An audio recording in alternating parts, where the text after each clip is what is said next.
Bueno, así es. Bueno, vamos a reanudar. Estábamos viendo, empezamos a ver todo lo que era la guerra. ¿Se ve ahí? La guerra de los 6 días. ¿Sí? Vimos cómo, con milagros, cómo Israel iba ganando una guerra que era imposible, que nadie daba absolutamente nada.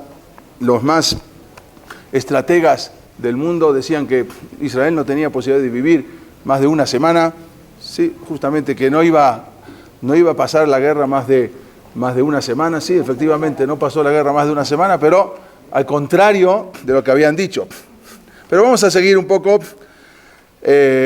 Habíamos visto que prácticamente casi en un día en unas horas mejor dicho, destruyó Israel toda la aviación egipcia, que era la más fuerte.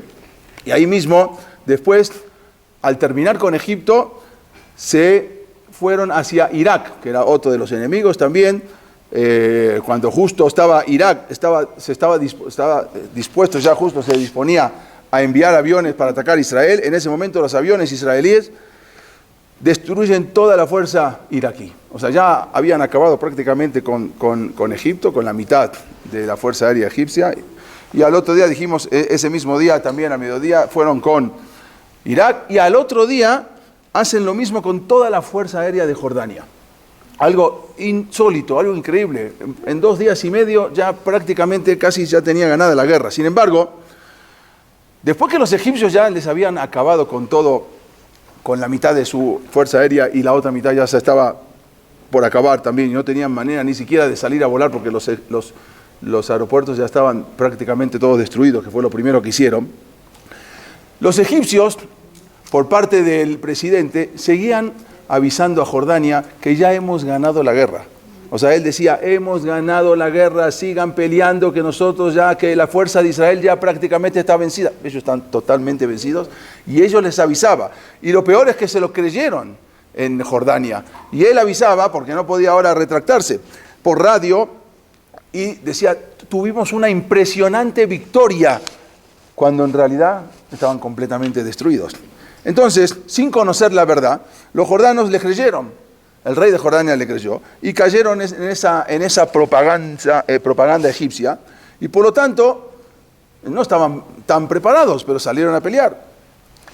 Por 19 años, desde 1948 hasta 1967, no se podía, o sea, los jordanos se apoderaron de lo que era Ir Atikah, la ciudad vieja, aunque no se podían, porque eso era un status quo, que quiere decir que tenían que, para todo el mundo, pero ellos no hicieron caso y nadie dijo absolutamente nada. Se apoderaron, los jordanos se apoderaron de lo que es todo la Ir Atikah, echaron a todos los judíos y prohibieron ir al Kotel, prohibieron ir a Ir Atikah. Ningún judío podía entrar, a menos que tengan con un permiso especial, no podían ir a rezar al Kotel durante 19 años. O sea que prácticamente todos los soldados que estaban ahora nunca habían entrado, nunca sabían ni los caminos que nosotros conocemos del Roba Yehudí, de Ir Atikah para entrar. Ellos ni conocían, ni sabían, porque eran jóvenes de 18, 19, 20 años, 21, 22 años, que ni sabían cómo llegar ahí. Pero el día 28 de Iyar, que era el tercer día de la guerra, de los 6 días, mientras el ejército israelí ahora estaba en una batalla contra el ejército jordano, de repente los soldados de Israel se dieron cuenta de que podía ser posible recuperar Ir Atikah. No estaba en los planes para recuperar Ir Atikah. Los planes era pelear en el norte contra Siria, ¿sí? En el este contra Jordania y contra los que venían de Irak, en el sur contra Egipto, pero Ir Atikah no estaba en los planes de ir ya se lo quedaron los jordanos. Nadie dijo nada porque no era lo correcto. Nadie en la ONU, aunque ellos habían dictaminado algo, pero nadie reclamó. Oye, ¿cómo te adueñaste? O sea, para Israel sí reclaman, pero para ellos no reclamaron absolutamente nada. Entonces, Jerusalén prácticamente no estaba en los planes. Y el principal enemigo e instigador, que era Abdel Nasser, para destruir Israel, como dijimos, seguía insistiendo con todos los aliados de él, de que ya habíamos ganado la guerra, que ya prácticamente una victoria, y él sabía que ya estaban casi destruidos. Entonces, el problema era que ahora el ejército de Israel tenían que estar concentrados en la península del Sinai, porque ellos habían tomado la península del Sinai. Pero la península del Sinai, como dijimos, es la división entre Egipto e Israel. Entonces, si ahora se iban de ahí, otra vez podía volver Egipto. Ahora la vamos a ver. Entonces, si caía la península del Sinai, las fuerzas egipcias iban a llegar otra vez hasta Tel Aviv. En ese momento, como dijimos, Jerusalén estaba dividida y la prioridad no era defender Jerusalén, ¿sí? Porque Jerusalén igual no la tenían, Ir Aticá no la tenían, pero defender el Sinai. Entonces, como dijimos que todo eso estaba prohibido entrar por ahí, el primer ministro, Levi Eshkol, le hizo llegar un mensaje al rey Hussein. Esto es la península del Sinai, para que vean. Israel, Egipto y esta península del Sinai, que ahora la tenía Israel. Y la ganó Israel en la guerra de los 6 días, después se la hicieron devolver. Así es, cuando Israel gana, se lo hacen devolver. Pero bueno, todo esto, entonces, era donde estaban ahora los... Exactamente. Israel no tenía intenciones de pelear contra Jordania. Jordania todavía no se había metido en la guerra, ¿sí? Pero le mandaron a pedir a Jordania, el primer ministro Levi Eshkol, que no, al rey de Jordania, le mandó a pedir que no se involucre en la guerra. Pero Jordania contaba con 5.000 soldados en Jerusalén, ¿sí? Después de que habían tomado Ir Aticá y Jerusalén, se quedaron ahí con 5.000 soldados y venían refuerzos permanentes, iban cambiando de guardia, refuerzos permanentes, llegaban desde Amán, la capital de Jordania, y también desde Arabia Saudita llegaban soldados de Irak. O sea, no entraron en la guerra a Arabia Saudita, pero mandaron también algunos soldados. O sea, no eran solamente 3 o 4 países, eran muchos que mandaban también soldados para pelear contra Israel. Entonces, Jordania no le interesó y, basado en lo que le había dicho Egipto, que ya estaban perdidos, pero le dijo que ya habíamos ganado, se mete en la guerra. Y entonces Akadosh Baruj Hu les puso a los jordanos que se metan en la guerra. O sea, algo insólito, porque ellos podían no meterse, que se arreglen Egipto, Siria, y todo, no me meto. No, Dios les puso en la cabeza que se metan en la guerra. ¿Y para qué? Vamos a ver para qué. Estaba en ese momento, dijimos, el ministro de guerra, Moshe Dayan, el famoso ministro con el parche en el ojo, dio la orden entonces de responder al fuego jordano proporcionalmente, para que no digan después de que pone más de lo que ellos nos atacan. Entonces, porque si pones una bala más, te van a decir que no, que tú fuiste desproporcionado. Entonces, proporcionalmente, de a poco, sin escalar la violencia, con la esperanza que el rey Hussein se interrumpiera sus ataques. No para entrar a una guerra, o sea, él entró a una guerra. Bueno, vamos a defendernos proporcionalmente, pero no atacando tanto para que él... ¿Pero qué guerra es esta? ¿Cuál es la contra Jordania. Y Jordania, ¿dónde estaban? En Ir Aticá. Ok. Entonces, Ir Aticá es la ciudad vieja de Jerusalén. Entrando donde está la muralla, todo lo que es adentro de la muralla, cuando uno llega al Kotel, todas esas callecitas, todo eso se llama Ir Aticá, la ciudad vieja de Jerusalén. Bueno, entonces, en ese momento, el presidente Nasser, luego de haber sufrido muchísimas bajas en su fuerza aérea, todavía seguía insistiendo, ataquen a Israel, y así le decía al rey Hussein. Nuestras fuerzas ya están encaminadas hacia Tel Aviv, así decía. Todo mentira, pero no había en ese momento no tenía ni fuerzas. Entonces le decía, insistía, tienes que sumarte al ataque. Al final creyeron esa falsa historia. Aquí lo vemos al rey Hussein con el presidente Nasser, que estaban reunidos para atacar a Israel. Entonces, pero Israel dijeron, bueno, se metieron a la guerra, bueno, ahora tenemos que... Nosotros no queríamos entrar a Jerusalén, no queríamos meternos en esta guerra, pero si ellos se metieron, vamos a tener que hacer la guerra, entonces vamos a tener que defendernos. Y así iban entrando hacia Jerusalén. Lo increíble es que había muy poca resistencia. Cuanto más entraban a Ir Aticá, a Jerusalén, más salían corriendo los jordanos. Nadie podía entender. Sí había un poco de resistencia, pero iban entrando y los soldados jordanos se iban rindiendo, uno tras otro, pero no entendían por qué, y los generales se iban escapando. Entonces los soldados israelíes cada vez más se acercaban a Ir Aticá, la ciudad vieja, y por primera vez se dieron cuenta que podían atravesar esos muros de la muralla, que no era tan difícil. Ellos no estaban, eso no estaba en la estrategia de guerra, era defender los límites, las partes limítrofes, no meterse adentro de Jerusalén. Entonces autorizaron el ingreso y dijeron vamos a entrar a Ir Aticá, sabiendo que ellos sabían, vamos a entrar y vamos a llegar hasta el cótel, hasta donde tenemos que llegar, pero sabemos, le dijo Levi Eshkol, el primer ministro, una vez que termine la guerra, tenemos que abandonar Jerusalén. Así le dijo, o sea, esto es momentáneo. Bueno, él se metió en la guerra, vamos a la guerra, pero cuando termine la guerra vamos a tener que abandonar Jerusalén. Así les dijo a los soldados. Increíblemente, la mayoría de los ministros se oponían, de los ministros de Israel, se oponían a avanzar a Ir Aticá. La gran mayoría en la Knesset se oponía no, ¿para qué nos vamos a meter en una guerra que no? Vamos a seguir defendiendo las partes limítrofes, no meternos. Pero la gran mayoría se oponía. Pero incluso cuando el Vaticano, que tiene muchos terrenos también en toda esa parte, cuando se enteró del avance del ejército israelí, mandó un comunicado diciendo que no permitirá que los judíos custodien los lugares sagrados cristianos. Entonces no vamos a permitir, ya se metieron los vaticanos, los cristianos, se metieron los árabes, o sea, todo era, pero los jordanos se huían de ahí. Entonces los soldados israelíes empezaron a rodear lo que es la ciudad vieja, Ir Aticá. Vamos a ver acá como ya empiezan a rodear y empiezan a ver, si ven acá al fondo, como se ve la mezquita.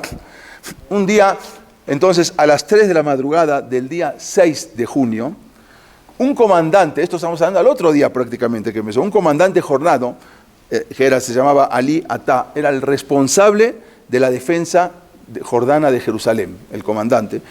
Él entró a la oficina del gobernador jordano en Jerusalén y le dijo, la batalla por Jerusalén está perdida. O sea, recién estaban empezando, pero algo insólito, él mismo entró y dijo, me voy, esta batalla está perdida. Todos los oficiales, menos 2, habían desertado y se escaparon. Todos los oficiales que tenían cada grupo de soldados de Jordania en Ir Aticá se escaparon. Quedaron 2. Dice, ya no tenemos para dar órdenes. Las tropas jordanas estaban desmoralizadas, estaban exhaustas. No podían ser controladas sin sus oficiales. Los oficiales habían desertado. Por lo tanto, él mismo sacó a sus soldados, este comandante, sacó a sus soldados de Ir Aticá y huyó a Amán, a Jordania. Al entrar a Ir Aticá, los soldados eran muy jóvenes, no sabían a dónde dirigirse, no sabían a dónde ir, puros pasadillos, puras callecitas, ¿a dónde ir? No sabían ni dónde van, si nunca en la vida habían pisado esos lugares. Tenían 19 años que no podían entrar. ¿Cómo ahora saben a dónde dirigirse, a dónde van? Porque eran callecitas. Uno que no sabe, si uno que sabe se pierde, imagínense uno que no sabe. Entonces, no sabían a dónde. Muchos de los soldados que habían luchado en esta guerra de los 6 días no habían nacido cuando le habían quitado este lugar los jordanos. Muchos de 18 años, ni siquiera habían nacido. Y los que habían nacido eran bebés. Solo lo habían visto en fotos. La orden entonces emitida era se llamaba la Brigada 55 de paracaidistas de Mordejai, le decían Mota Gur. Él dijo, vamos a tomar Ir Aticá. Entonces, apoyado no había drones, como hoy en día, entonces iban con paracaídas. Los paracaidistas podían ver desde arriba. Entonces iban indicando todo por dónde caminar y por dónde manejarse y por dónde entrar. Siendo él, era un judío secular, Mordejai Mota Gur era un judío secular, con el anhelo de siempre de Jerusalén que corría en sus venas. Él ahora se sintió sobrecogido por la responsabilidad ahora que tenía, que después de 2000 años, ahora él era el que tenía que comandar esas fuerzas judías para entrar, y obvio que iba a haber resistencia, a alguien seguro que va a haber resistencia, pero para su sorpresa no hubo esa mayor resistencia. Acá vemos cuando están entrando prácticamente los judíos adentro de la muralla, a la Ir Aticá. Justamente las fuerzas jordanas se habían evacuado una noche anterior. Entonces, se dirigieron directamente hacia el cótel. Mientras los paracaidistas los iban guiando a ver por dónde tenían que ir, por dónde tenían que... Si no había otra manera en ese momento. A las 10 de la mañana prácticamente la batalla por Jerusalén ya había sido ganada, pero de una manera insólita porque se escaparon. Hubo un poco de resistencia, pero muchos se habían escapado.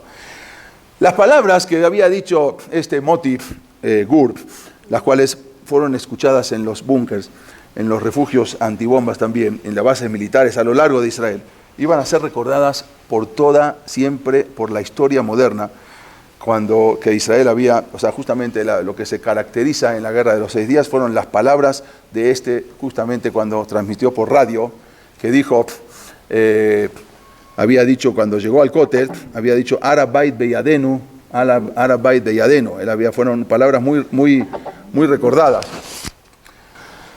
Entonces, justamente eso es lo que en ese momento él fue muy famoso, que en ese momento él había dicho eso, Har Bait Beyadenu, Har Bait, quiere decir el Kotel, el Har Bait está en nuestras manos. Él no era un judío religioso. Lo vamos a ver, un pequeño video y luego vamos a seguir hablando.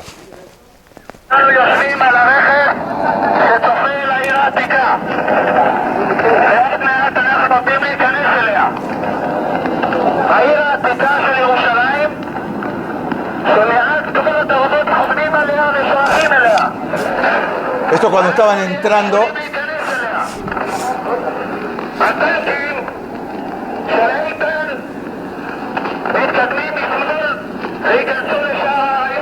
Estaban entrando ahí a la muralla.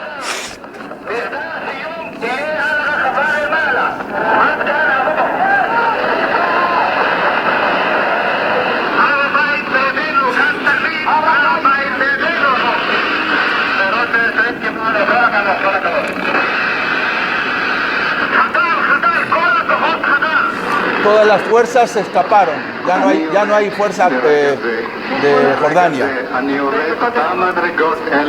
En este momento estoy bajando las escaleras. No soy de ti, nunca fui. Estoy tocando las puertas, todo estaba transmitiendo.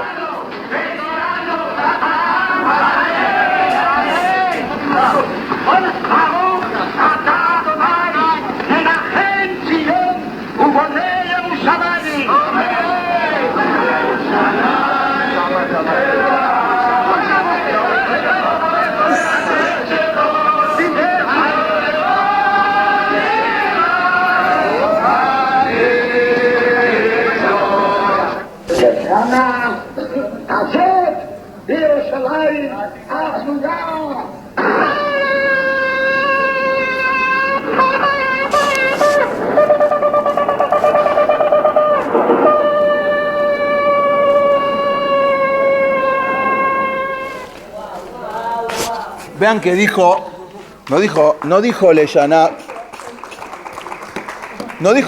ba Birushalayim. No sé si escucharon. Dijo Leyaná azot Birushalayim. Dijo. Bueno, ok. En ese momento Israel recuperó lo que era Ir Atiká. Acá los vemos, los primeros soldados estaban en el Kotel. Ahí lo que era la ciudad vieja, que había sido un plan de la ONU, de la Organización de las Naciones Unidas, que eso era un lugar internacional. Sin embargo, como dijimos, Jordania había tomado, sin preguntar, en 1948, prohibiendo el acceso a los judíos. Y esto vamos a ver que al final fue bueno. ¿Por qué? Ahora vamos a ver. La batalla por Jerusalén, en verdad, cobró un alto precio de vidas de los soldados israelíes. 776 soldados que fallecieron, murieron en la guerra de los 6 días. Jerusalén, en verdad, fue totalmente un regalo de Hashem. La gente en ese momento estaba feliz. Acá vemos a los primeros soldados que no lo podían creer. Bueno, estos son estos mismos soldados, ¿no? que eran, bueno, acá se puede ver un poquito mejor, que ellos no lo podían creer. No todos eran gente religiosa, pero no lo podían creer porque nunca en su vida ellos habían visto el Kotel ni Ir Atiká. Fue algo, y por eso fue algo muy... no podían creer el milagro que acababa de pasar. Sin embargo, hay 2 lugares santos en todo Israel, los más santos de todo Israel. Uno es el Kotel. ¿Cuál es el segundo? ¿Alguien sabe? Meharat HaMachpelah. Meharat HaMachpelah es otro de los lugares santos. Entonces también estaba en ese momento también dominado. Por lo tanto, el rabino Shlomo Goren, que es el que tocó el shofar, que ustedes vieron ahí, que venía también, él sabía que el siguiente objetivo israelí era Hebrón, era llegar a ese lugar, la ciudad donde se encuentra Meharat HaMachpelah, donde están enterrados Adán y Javá, Abraham y Sará, Isaac y Ribka, Jacob y Lea, y también está cerca de Hebrón, está la tumba de Rachel Imenu, que también, entonces también era otro de los lugares, Rachel Imenu, que cuida a los judíos en el exilio. Entonces él planeó ahora, al otro día, ir a Hebrón.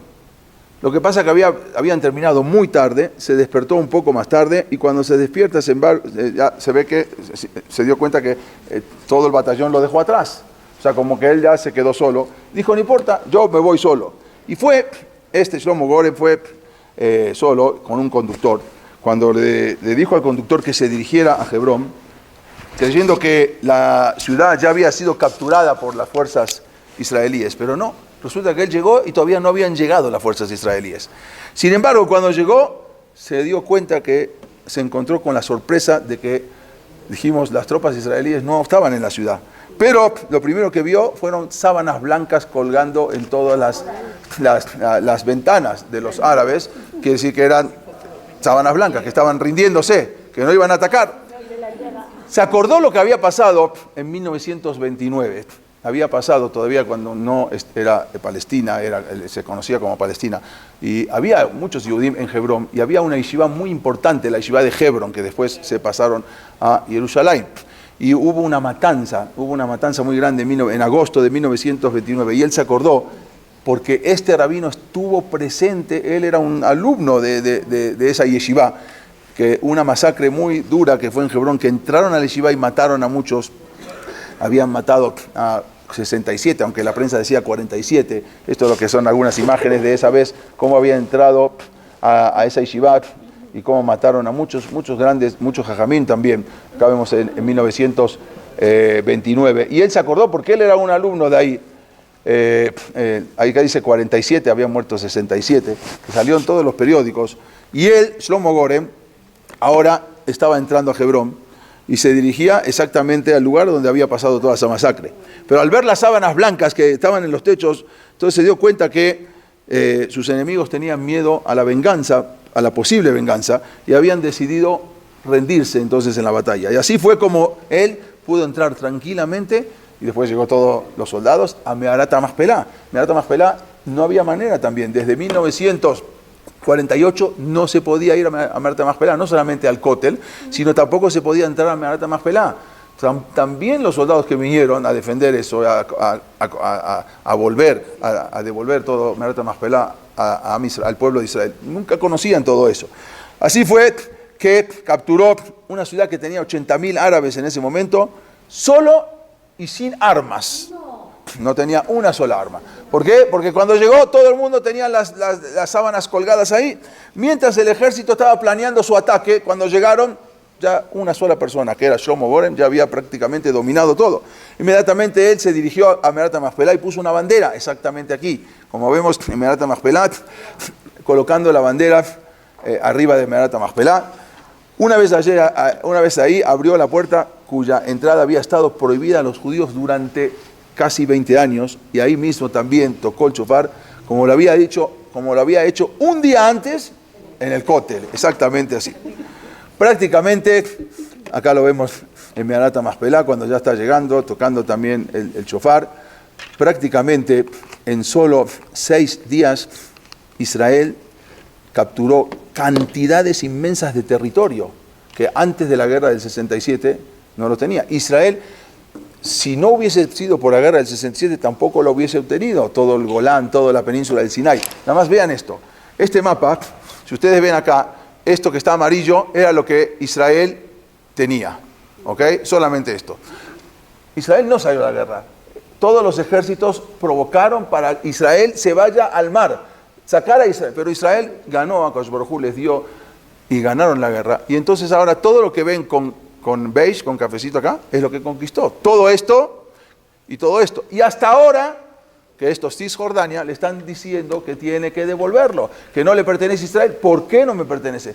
¿Por qué? Si salieron a la guerra y perdieron, y hasta ahora siguen insistiendo que no. Entonces, todo esto es lo que conquistó Israel: Gaza, península del Sinai, Cisjordania. Más adelante, al final, Israel aceptó devolver la península del Sinai, cosa que también para mí fue un error. Más adelante, después de unos años, que fue un error, no tenían que devolver ni la península del Sinai, ni Gaza, ni Cisjordania, ni nada, y aquí, bueno, exactamente. Israel capturó, se apoderó de la península del Sinai en Egipto, se apoderó de las alturas del Golán, que hasta ahora le están pidiendo que devuelva. La semana pasada hicieron una votación en la ONU y por gran mayoría salió que Israel tiene que devolver el Golán. ¿Por qué va a devolver? El Golán es una cosa estratégico, es una meseta muy alta que de ahí se ve todo el norte de Israel y de ahí pueden atacar, que de hecho de ahí atacaban los sirios. Cuanto más nos ponemos a analizar cómo sucedieron todas estas cosas, algo insólito, como los eventos que sucedieron esa misma mañana del 5 de junio, como en 2 horas ya prácticamente acabaron con todo el ejército egipcio, más nos damos cuenta de que Boreolam, que Dios estaba en esta guerra. Como vimos primero, el vuelo a esa hora de la mañana del comando mayor egipcio que iba a venir, entonces dijo, no pueden activar la artillería antiaérea. Nadie activó nada y ahí llegaron los israelíes sin saberlo y llegaron.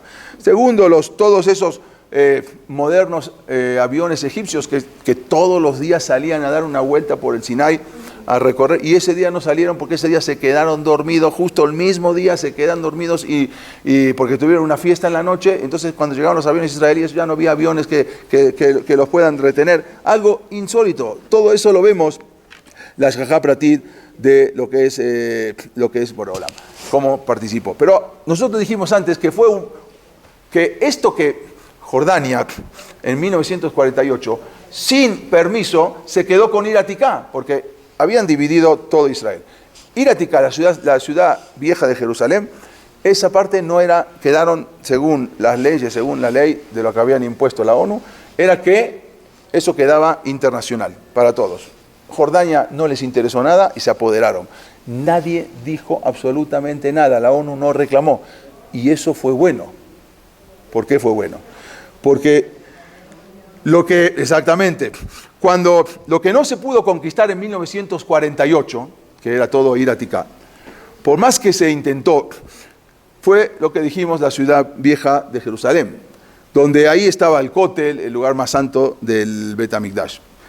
Y aunque parezca mentira, esa operación fallida, porque fue una operación que al final Israel no pudo, al final fue bueno, porque cuando termina la guerra de 1948, que dijimos Ir Aticá, entonces ahora quedó en poder de los jordanos, que no tendría que ser así, y quedó hasta la guerra de los 6 días, y nadie dijo absolutamente nada. Cuando Israel reclamaba a la ONU, ¿por qué no dicen nada? Nadie decía nada. Entonces, si Israel hubiese conquistado Ir Aticá en 1948, inmediatamente las Naciones Unidas le hubiesen dicho, esto es un lugar internacional, de acá no puedes estar, y hubieses estado reclamando internacionalmente, porque esa ciudad santa, la ciudad vieja de Jerusalén, le pertenece a las 3 grandes religiones, a los cristianos, a los judíos y a los musulmanes. Y si Israel hubiese quedado en 1948 con eso, lo hubiesen obligado a que salga. Entonces, esa presión internacional hubiese sido insoportable para Israel y seguramente hubiesen tenido que ceder Jerusalén. Pero nadie dijo nada. Y una vez que otorgaron ese estatus de internacional a Jerusalén, a la ciudad vieja de Jerusalén, difícilmente ya podría haberse cambiado y nunca hubiésemos tenido eso. Al final, como Ir Aticá, la ciudad vieja de Jerusalén, no fue conquistada por los judíos en esa guerra. Por lo tanto, los jordanos se quedaron, las Naciones Unidas y el Vaticano permanecieron en silencio, nadie dijo absolutamente nada. Nadie se quejó de que los jordanos ahora no permitían durante 19 años entrar a los judíos, si supuestamente era internacional, y nadie dijo absolutamente nada. Entonces, cuando en 1967 Israel conquistó Ir Aticá, conquistó ahora Jerusalén, la ciudad vieja, las Naciones Unidas ya no podían ahora demandar lo que no habían demandado 19 años antes. O sea, ¿cómo vas a demandar a Israel si tú 19 años antes no dijiste absolutamente nada? Y ahora que Israel está en Ir Aticá, ¿qué le vas a decir? No, esto es internacional. si no lo dijiste. O sea, todo entonces, cómo Borolam va preparando todo para que el día de mañana ya no tengan más reclamaciones. De esa manera, Jerusalén, después de 1900 años de haber sido destruida por los romanos, volvió a ser otra vez la capital de Israel. Y como decíamos en la clase pasada, Israel estaba preparando, antes de la guerra de los 6 días, cavando miles de tumbas en los kibutzim, en los parques de tumbas, y preparando, achando árboles para preparar los cajones que dijimos, todo eso. Y al final, todas esas maderas, Baruch Hashem, y todos esos cajones no se usaron. Como dice el pasuk, afachta mispedi lemachol lib. Cambiaste exactamente el esped, el duelo, lemachol lib, para una fiesta. Pitachtas aquí, abriste la bolsa, que decía, y me rodeaste, me llenaste con alegría. Todos esos miles de tumbas que habían cavado en los kibutzim, al final ya no se usaron para las tumbas, sino se usaron, luego vamos a ver, para hacer la sukkot. Todo lo que en la guerra, con esas, todo que habían maderas que habían cortado, se usaron para hacer la sukkot. Y como decía el pasuk, en la pasuk, hace más de 2000 años, en el Naví, Kuaman Hashem Sebakot, así dijo Hashem de los ejércitos, Od Yeshubu y Zekenim Bezekenot, van a habitar los ancianos y las ancianas Birjobot Yerushalayim, ¿sí? Bish al Mishantop, a veces uno con los bastones, Merov Yamim, por muchos días, por ancianitud. Urjobot Air y Malú, y las calles de la ciudad se van a llenar de Yeladim y Yeladot, Mesajekim Birjobotea, van a jugar en los lugares, en los patios, y eso no se veía durante 2000 años. Durante 2000 años no había Zekenim, Zekenot caminando, niños y niñas caminando por las calles de Jerusalén jugando, y eso no se había visto. Justamente esto lo que fue la guerra de los 6 días, había terminado en 6 días, ¿sí? Combatiendo contra todos los ejércitos. Esta guerra de 6 días, que resulta que ahora que estos ejércitos de Irak, de Líbano, de Jordania, de Egipto y de Sudán y de todos los países árabes que ahora vamos a ver, de repente en 6 días iban a acabar con Israel, pero resulta que en 6 días Israel, esto es todo el territorio ganado de que había ganado Israel en toda esta guerra. Y por lo tanto, cavando esas miles de tumbas que habían cavado y cortado de los árboles, se convirtieron en Sukkot. Justamente se convirtieron en Sukkot para Israel. Y todos estos países que venían, unos venían con todo su ejército, mandaron muchos soldados, Israel contra Egipto, Irak, Arabia Saudita, Siria, Ejército Árabe de Liberación, el Yemen, el Líbano, el Santo Ejército que venía también de diferentes países, de Jordania, el pueblo palestino, la Liga Árabe, todos contra Israel. Israel, sin embargo, ganó esta guerra, algo insólito. Y el territorio de Israel, como dijimos, se cuatriplicó en su tamaño y las fronteras se alargaron considerablemente. Y esos cajones de madera ya se usaron para Sukkot. Pero ¿qué sucedió con el instigador de todo? ¿Qué sucedió con este presidente? Que al final él decía y levantó a todos los países árabes para ir a la guerra contra Israel. El presidente de Egipto, Abdel Gamal Nasser, perdió su ejército, perdió su fuerza aérea y perdió su sueño. Esa idea que tenía de ganar en unos pocos días a Israel y eliminarlos, al final esa idea murió solo en 6 días. Y al cabo de 3 años, después de la guerra, este presidente Nasser de 52 años murió de un infarto. ¿Sí? En el año 1970, ¿sí? Sus amigos dijeron que murió con el corazón roto por todo lo que había. ¿Dónde quedó, por lo tanto, dónde quedó este presidente que convocaba multitudes y que convocó a todos los países árabes? ¿Dónde quedaron esos griegos que venían todos con sus ejércitos, imponentes ejércitos? ¿Y dónde quedaron todos los romanos con todo ese poderío militar que traían? ¿Y dónde quedaron los persas también con todo el poderío, todos los que dominaron Israel? Y todos los españoles que querían destruir el judaísmo con la Inquisición. Y todos los cosacos ucranianos, también con su líder Yemelnitsky, que atacaron a Israel, que atacaron a todo el pueblo judío en Ucrania. ¿Y dónde quedaron todos esos, los nazis, con todo su imponente ejército que venían y toda esa raza aria predominante? ¿Cómo es posible de que Israel, después de 2000 años de exilio, haya regresado otra vez a nuestra tierra, habiendo estado 3 años antes en los campos de concentración? O sea, en 1945 estaban en los campos de concentración, en 1948 se declara el Estado de Israel. ¿Cómo puede ser que estando frente al ángel de la muerte en los campos de concentración, después de 3 años, ya otra vez haya recuperado después de 2000 años? Algo insólito. Israel había tomado una tierra totalmente vacía, árida, y la hizo florecer. Y ahí Israel otra vez vuelve con su misma lengua antigua, así como había dicho en un discurso Benjamín Netanyahu. Él dijo en el 71 aniversario de Israel, él dijo: somos la misma nación en el planeta que está en la misma tierra, sigue con el mismo nombre, habla la misma lengua y profesa la misma fe que sus antepasados 3000 años atrás. Y eso es algo insólito. Israel, por lo tanto, es la mayor afirmación de vida en toda la historia del pueblo judío. Y quiero relatarles algo que pasó durante la guerra de los 6 días, algo impresionante, para que vean cuál es la utilidad, de qué sirve como las tefilot nuestras. Esto lo contó el Rab Moshe Aaron Stern. Él era un mashgiach, era el que dirigía prácticamente la yeshiva de Kamenetz. Él contó algo impresionante, que él mismo había escuchado del que sucedió, de Rab Chaim Shmulevich, y nos da una idea hasta dónde puede llegar la tefilá de una persona. Esto sucedió en el año 5727, que era el año 1967, durante el tercer día el segundo o tercer día de la guerra de los 6 días. Resulta que toda una yeshiva que estaba en Jerusalén, se llamaba la Yeshivat Mir, una yeshiva muy importante, que hoy en día hay miles y miles de alumnos, tiene una ramificación en Estados Unidos y otra ramificación en Israel, con más de 9000 alumnos en total. Entonces todos tuvieron que bajar al refugio. Esta yeshiva, si se acuerdan, era una yeshiva que se fueron desde Polonia y viajaron hasta Shanghái por el tren transiberiano, y ahí se quedaron durante muchos años. Habíamos estudiado la historia, y después de Shanghái se fue a Eretz Israel y a Estados Unidos. Estaban en los refugios, y toda la yeshiva estaba en los refugios, y estaban aterrorizados. Tenían miedo de que cayera alguna bomba de los que estaban en ese momento tirando, porque había bombas que tiraban.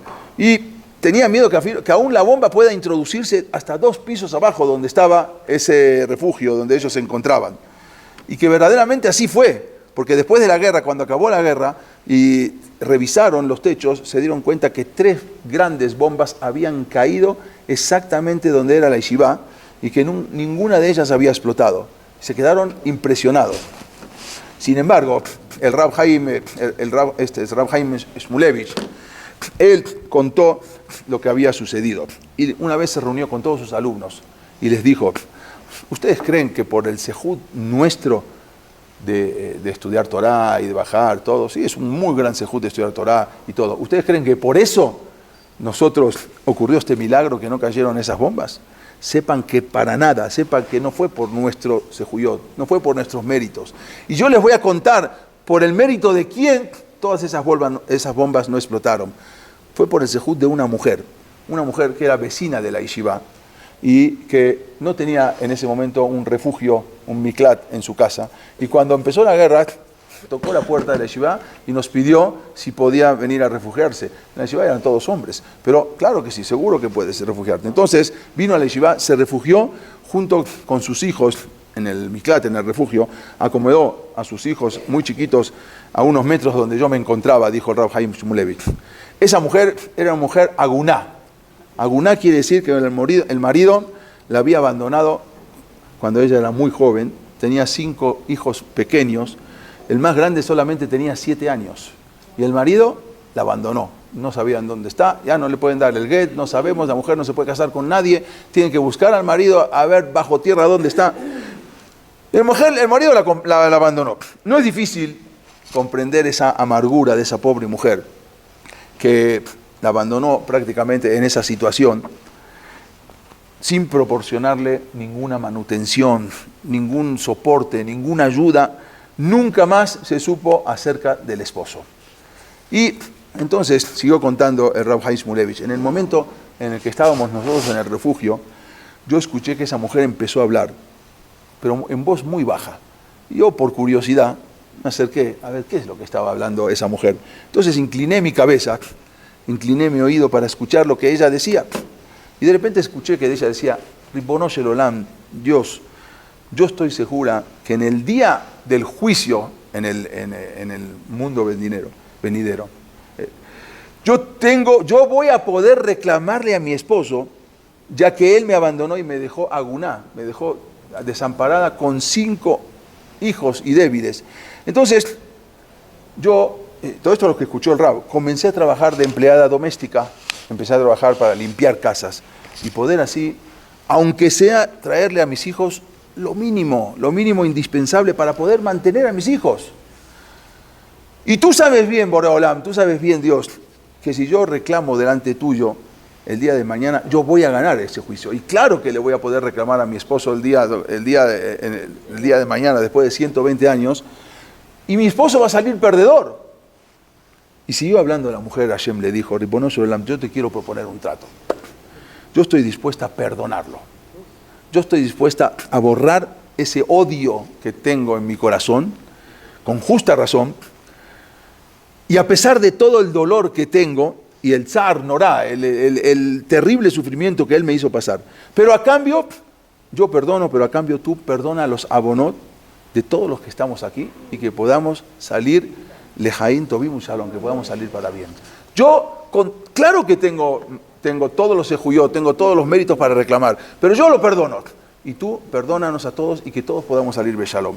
Sepan ustedes, le dijo Rav Chaim Shmulevich a sus alumnos, terminó diciéndole así, la tefilá de esa mujer fue la que verdaderamente salvó a toda la Yeshivat Mir.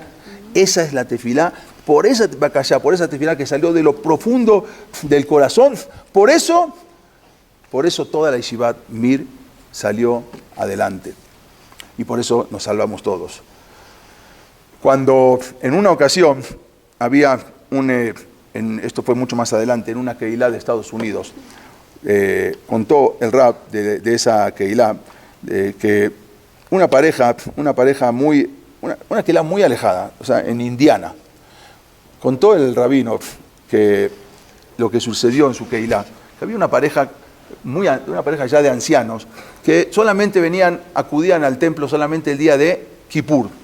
Venían el día de Kippur, ellos contaban que ellos tenían un hijo que siempre le dolía mucho por su hijo y sufrían, porque ese hijo era hijo único y estaba totalmente desconectado de la Torah. Ellos también estaban desconectados, pero su hijo nada, ni Kippur, nada.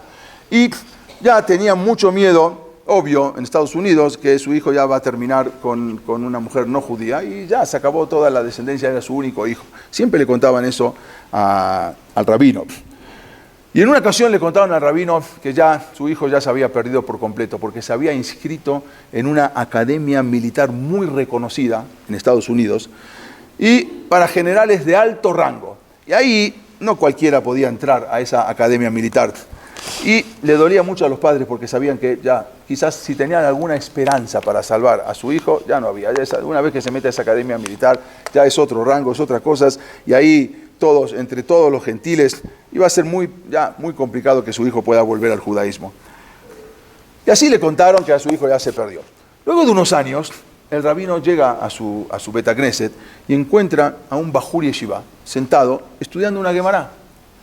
Entonces, cuando se acerca al muchacho y lo ve, lo conocía, este era el hijo de esa pareja de mayores, de repente lo ve como un Bajur Yeshiva y dice, ¿qué haces aquí? Después de tantos años, ahora, ¿de dónde saliste? Entonces le preguntó, ¿cómo estás? ¿Qué pasó? ¿Hiciste teshuvá? Desde hacía varios años que yo sabía que tú estabas en una prestigiosa academia militar y ya, pero ¿de dónde saliste? ¿De dónde estás ahora? ¿Cómo regresaste? ¿Que acaso en el lugar donde ibas a estudiar ahí había Jabad o qué? Dijo, no había ni Jabad, ni siquiera había un solo judío en toda la academia militar. Entonces, ¿cómo volviste en teshuvá? Y le dijo, yo le voy a contar. Le dijo, nosotros teníamos en esa academia militar muy, muy prestigiosa en Estados Unidos, un profesor que es un general que daba clases, una de las materias se llama Academia Estrategia Militar. O sea, era una de las materias que teníamos. Y él contó que en esa materia Cada clase le daba una estrategia militar diferente. Estudiaban. Vamos a estudiar la estrategia militar de Alejandro Magno, cómo atacaba, ¿no? Otra clase era, vamos a estudiar la estrategia militar de Napoleón. Y de cada general exitoso iban estudiando las estrategias militares, que era una de las materias que tenían, desde Alejandro Magno hasta nuestros tiempos. Y después de varias clases del curso, era la última clase, entonces yo me acerqué al profesor y le pregunté, dígame, ¿usted es antisemita? Entonces el profesor le dijo, no, yo no soy, pero ¿por qué me preguntas que tú eres judío? Y le dijo, sí. Entonces, ¿pero por qué me preguntas eso? Porque en todas las estrategias militares que usted explicó, nunca explicó ni siquiera una de las estrategias militares de Israel de ganar la guerra de los 6 días, que fue una guerra increíble. Entonces, ¿cómo usted no explicó todas, pero por qué no explicó esta también, que ya está explicando también las estrategias militares modernas? Y ni siquiera una vez mencionó las guerras de Israel. Entonces, yo sé que fueron algo, yo leí, le dijo, fueron algo impresionante. Entonces, ¿por qué usted no la enseñó? El general respondió, dijo, entiendo que tú eres judío. Ok, vente en un rato a mi oficina y yo te voy a explicar.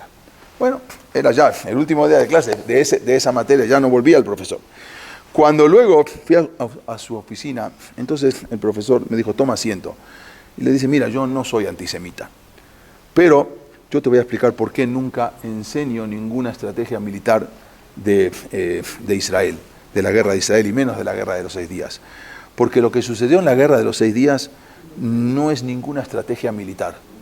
Entonces, no es algo que yo pueda enseñarle a ustedes para que ustedes aprendan y tengan éxito en la guerra. Eso fue un milagro. Yo no enseño milagros, yo enseño estrategias militares. ¿Cómo te voy a enseñar la guerra de los 6 días si no hay manera de que Israel la gane la guerra de los 6 días? No es ninguna estrategia militar. Lo que sucedió en esa guerra de los 6 días fue un milagro de Dios. Por lo tanto, yo no vengo a enseñarles a ustedes milagros. Yo lo que vengo a enseñarles es cosas naturales, no vengo a enseñar cosas sobrenaturales. Por lo tanto, Israel nunca tenía la posibilidad de ganar esa guerra, a menos que Dios les haga un milagro.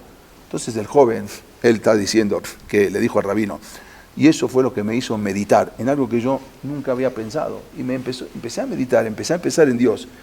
Y que el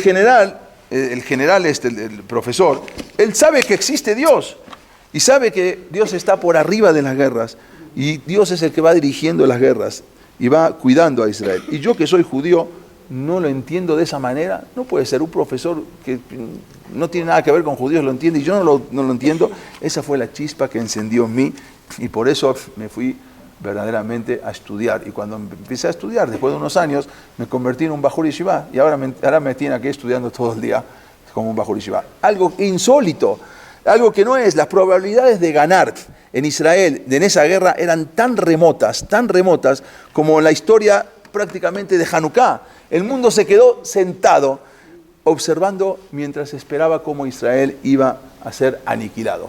Nadie hizo nada. Durante 3 semanas antes de que comenzara la guerra, el pueblo de Israel se había preparado, como dijimos, para lo peor, preparando cajones de muertos. El verdadero milagro de la guerra de los 6 días fue la manera que comenzó. ¿Por qué? Porque Boreolam les puso en la cabeza a Israel que tienen que atacar un ataque preventivo y con eso llevar a cabo ese ataque contra las enormes fuerzas enemigas.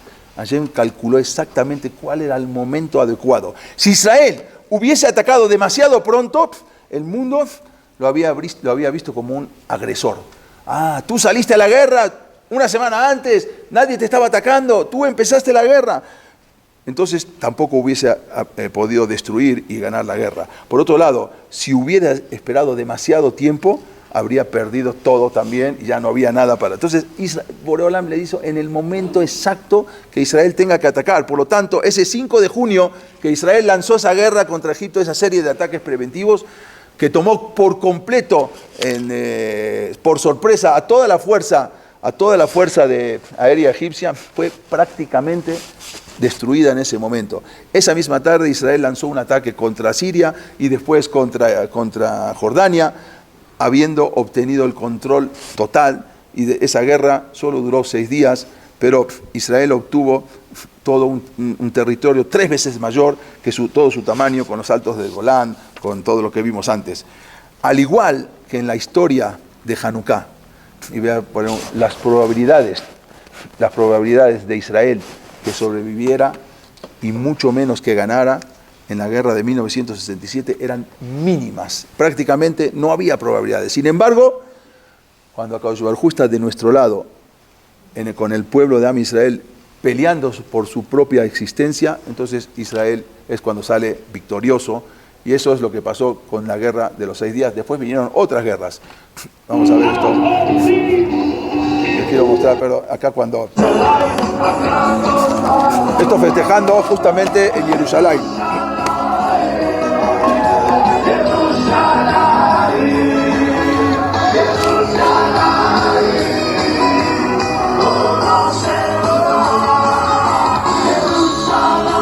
Les quiero mostrar esto que había pasado también y ya con esto ya acabamos. Esto no fue hace mucho, pero justamente fue el día de la conquista, festejando el día de la conquista de Jerusalén.